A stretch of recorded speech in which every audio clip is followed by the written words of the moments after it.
Hey Global Village, what's up?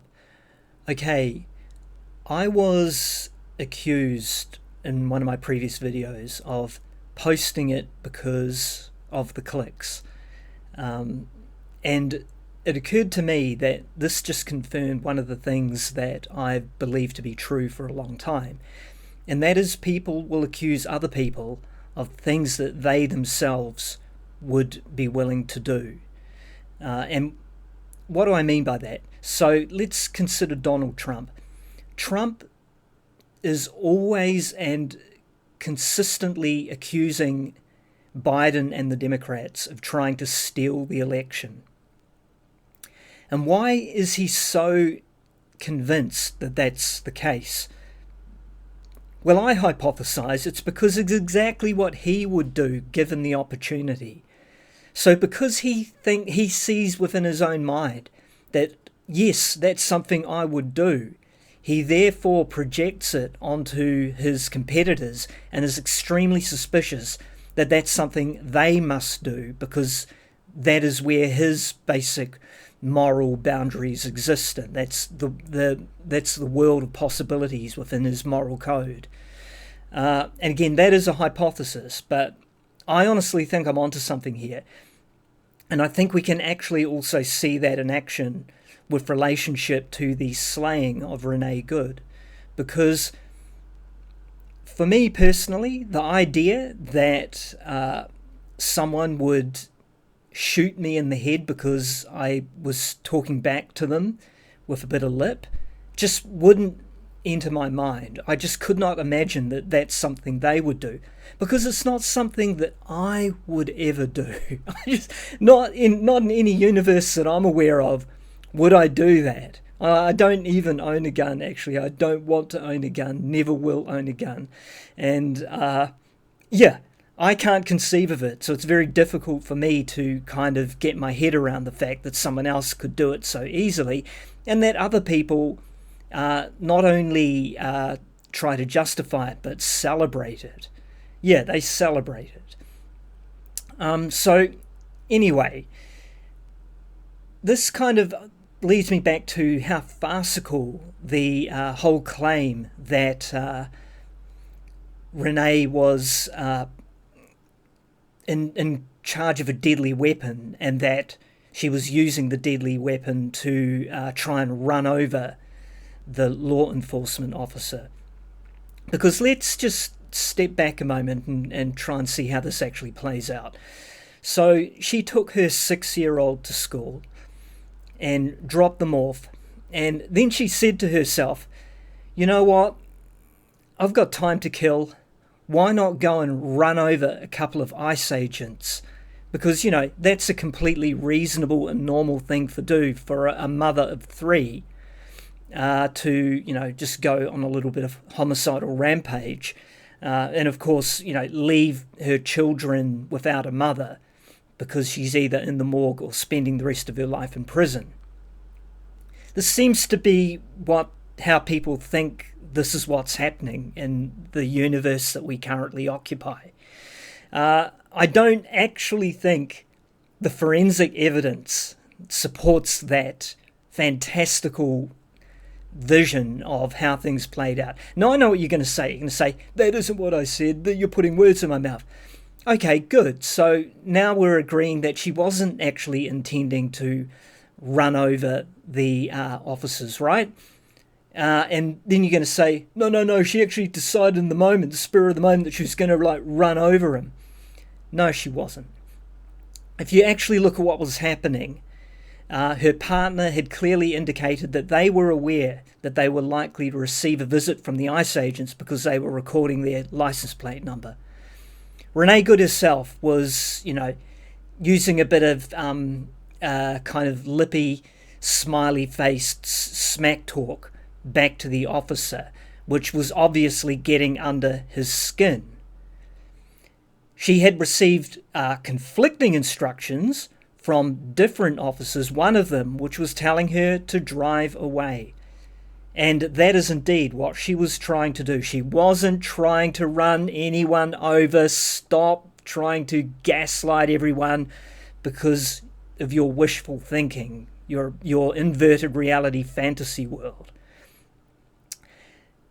And the butthurt officer who was demanding that she get out of the car was outraged that she was just going to drive off and act like his authority didn't matter. And so he showed her whose authority mattered, well and proper. That's what actually happened.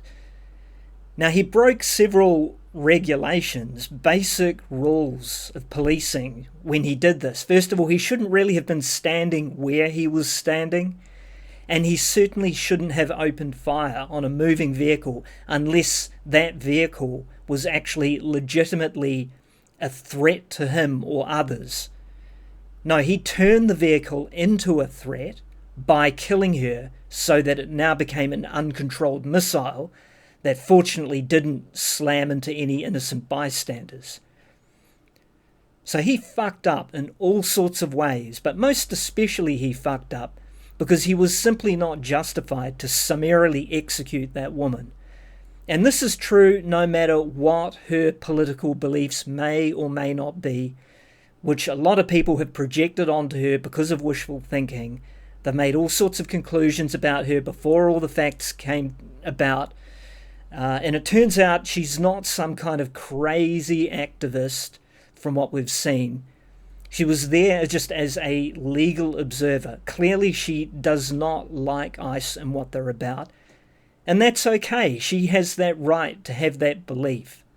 Unless America is no longer the land of the free, as you people so often like to say it is when it suits you to. Okay, so that was the first thing I wanted to talk about.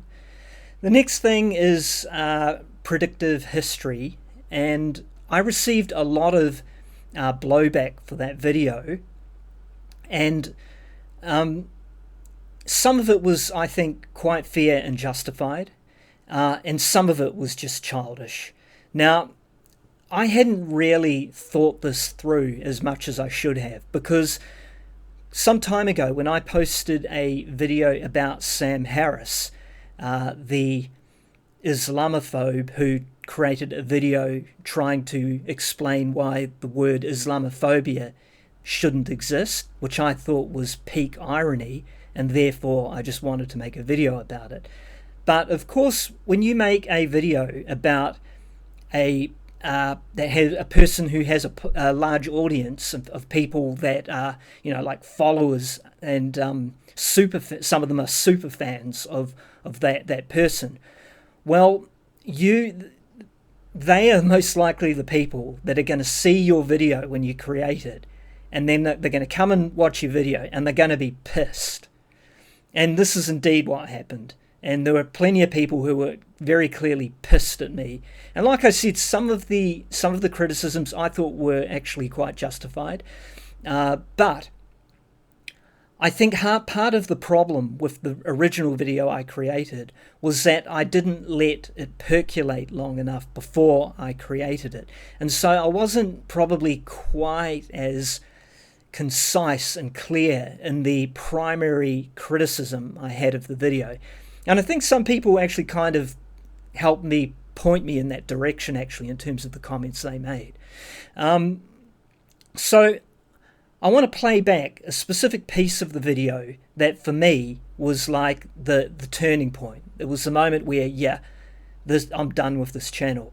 And I want to just do a little kind of a counterfactual thought experiment to sort of show, hopefully more clearly, why I didn't like it. And I don't expect that if you are a predictive history fan and you like his material, that this will in any way convince you that he's not someone you should watch. And at the end of the day, I'm not even saying that, but for me, he's not someone I want to watch.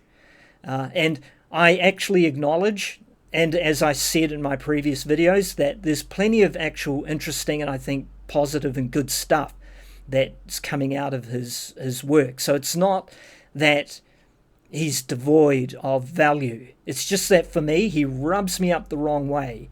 And in specific, in relationship to his proselytization of religion, because that's what it is, I'm not up for that. That is definitely when I check out. And again, I want to explain a little more why. So one thing I do want to say is that, like, some people came at me and said, well, this is not what he really believes. He was actually just explaining what the books believe, the great books. This is not true. This is just gaslighting. I played that video from beginning because I didn't want to be accused of clipping him out of context. And it is crystal clear, if you have a functional brain, that he wasn't quoting just what the books was saying. He was stating as his own personal belief, this is what I think, and this is what I'm telling you should believe in the lesson. So just, cut with the gaslighting. Anyway, I mean, and actually some of his other fans didn't try to take that line at all, and they actually assumed that that is exactly what he meant, and that in fact their accusation and criticism of me was that I was just closed-minded. So even his fans couldn't actually agree on whether or not he actually meant what he meant, but he did. So I think the people who actually took him seriously were the ones who actually understood what he was saying. Anyway, let me play this piece. There is, of course, the material aspect. You have a body, but you also have a soul. Okay? You also have a soul that connects you to the spiritual or to the divine. Okay? And that's who you are. And the spiritual and divine, there's a spark inside of you that comes from God. Okay, and that's pretty much where he lost me. Now, you may say, why? And that's when I realized there is something about the context of this that I wasn't quite appreciating. And that is simply because I'm an atheist. Well, I think more accurately, I'm an agnostic, but I don't mind being cast under the umbrella of atheism. And for a lot of people watching this video, they are not atheists. And so what he's saying and teaching here sounds completely reasonable to them. And the fact that I would object to it instantly makes me, public enemy number one. So people in that space who simply are unhappy with the fact that I'm objecting about the religiosity aspect of this, well, we're never going to be able to agree. We're going to have to agree to disagree. But for people who are still with me, are willing to hear me out here, I want to create a sort of counterfactual.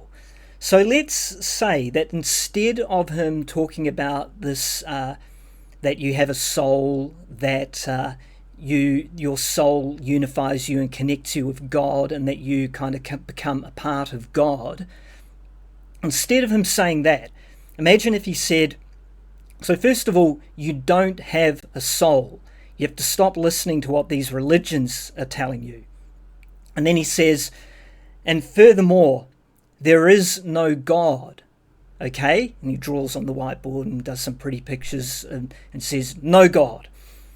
All right, so now, how do you feel about that as someone who has believed in God pretty much since you were born? You'd be pretty unhappy with that rhetoric, that he's just blasting you with his atheist views and telling you to suck it up. Because that's how I feel as someone who is and has always been secular and does not believe in the monolithic religions in any shape or form. I do not believe that these books were the word of God. They are, in fact, the word of men hypothesizing about God and putting words in God's mouth and pretending that God said this, when actually it's just men who wrote those books. And not only is it just men, it's men back from thousands of years ago when humans knew so much less about the world than they do today. They didn't even have germ theory back then. They didn't understand the atomic nature of material objects. They understood none of it.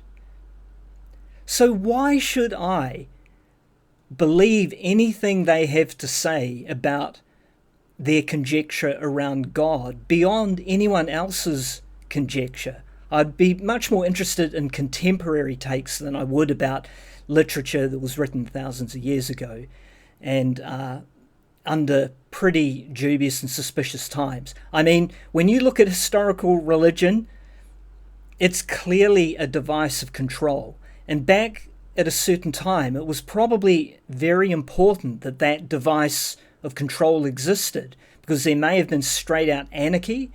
It may have served a very useful and constructive purpose, historically speaking. But in this day and age, and given the context of my life, there is simply no need or place for religion in my own particular world that I live in. Now, I don't, not even for a minute, do I think that I should project my personal beliefs onto others, because it is a personal belief. Like, atheism can be called arguably a kind of religion, inasmuch as it is an assertion about something which ultimately cannot be proven. So, yeah, I get that. And actually, that's why I go with being an agnostic, because I think the only truly rational and logical position to take is to admit that you don't know. But I think on the balance of probabilities, there's no reason why I should assume that God, in the kind of typical monolithic form that traditional religions try to describe it as, actually exists. And I don't know that this ad hoc version of religion that he's just kind of cooking up here is any better. You know, this is kind of like just pulling a few basic ideas out and then just throwing them against the wall. I mean, that has its own problems as well, which I guess is why I tried to compare him a little bit to Scientology, because L. Ron Hubbard was, again, just a cult of personality scammer. Now, whether I can justify calling him a cult of personality, I think is definitely arguable, and I can certainly see the case where I'm going too far, or at least entering into some pretty wild speculation to say that is true. But what I will say, based on the reaction of some people who didn't like what I had to say, well, they certainly some of them seemed awfully cultish-like in the way they tried to defend him. So, anyway, guys, as I said, I don't feel like there's no reason why I want to project what I believe onto other people. It's just a matter. I don't appreciate other people trying to project their personal articles of faith onto me. And I think that comes down to the other real issue here, is that religion is based around an article of faith, i.e. that for which you do not have evidence for, and in some cases there might even be some kind of evidence against. But people who are religious, often, they do not accept it as an article of faith. They treat it as a fact about the world. And that is where the disconnect comes in, because to them, when he's telling you about God, that, you know, and this is how it works, your soul joins into union with God, this is to them not an article of faith. It's just a fact about the world. It's a basic axiom. But axioms have to actually be able to be leveraged in ways that demonstrates the fact that they logically follow. For example, the axiom of arithmetic, because we can actually use that axiom to perform arithmetic in ways that seem to align with the actual world we live in. You know, if 1 + 1 = 2, then 2 + 1 does indeed equal 3 based on that axiom. So it has logical leverage, whereas, I'm sorry, But just claiming that, we have a soul and that it merges with God, it sounds beautiful, don't get me wrong. There's nothing actually bad about thinking that, and I'm going to speak a little bit more about that. But there's no sort of proof here. There's no sort of mechanics of logical proof here that demonstrate how this is actually true. And having said all of that, guys, I think it's kind of important that we understand and believe that we're more than just machines, that we're not just, logical processing machines no better than AI.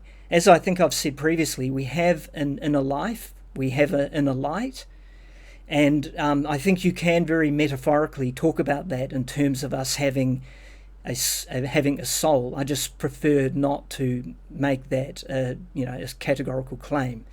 But I don't think there's a problem with hypothesizing that maybe this is the case and developing a belief system around that. That's totally cool. And in fact, I think many people who do develop these kind of belief systems are often very beautiful people with good hearts and a lot of love in their heart. And it seems like, this guy has some love in his heart as well. I have to concede that in his video. He's talking about his religious belief in the context of love and knowing love and being able to express it. And that's something I actually applaud. I just happen to think that you can express a very pure and honest and sincere form of love without actually being religious. So that, again, is where I sort of part ways with him.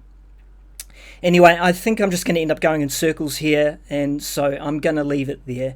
I'm just trying my best to express my honest views and opinions. Oh, and I will finish with this. As to why I create these videos, no, it isn't for the clicks.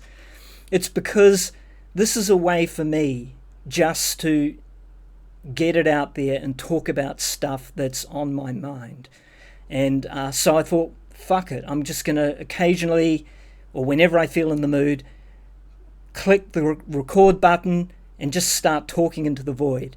Now, as I've said in the past, I am significantly visually impaired, and so I'm never going to be able to create slick edited videos or build scripts, and because I can't even then go and read them. I'm never going to be able to do that. So I'm never going to be able to create some kick-ass channel. So I'm not here to get the clicks or get views or anything like that. I'm just talking, and maybe someone gets some value out of what I'm saying, and maybe we can connect as a person to person, because I know that the relationship on YouTube is the creator and the consumer, content consumer, and the consumer is like a subscriber, and it's represented in a set of numbers and all of that kind of metrics. But I'm not here for that. I see this as me just speaking to other people out in the global village, and other people in the global village are welcome to communicate back to me if they want to, and that is me having an interaction with another actual human. Now, I know there are a lot of bots out there, and that sometimes some of the comments may not actually be from a human, but it's generally pretty easy to ultimately to figure out if someone is real or not. Anyway, I hope I've clarified that. Bendy out.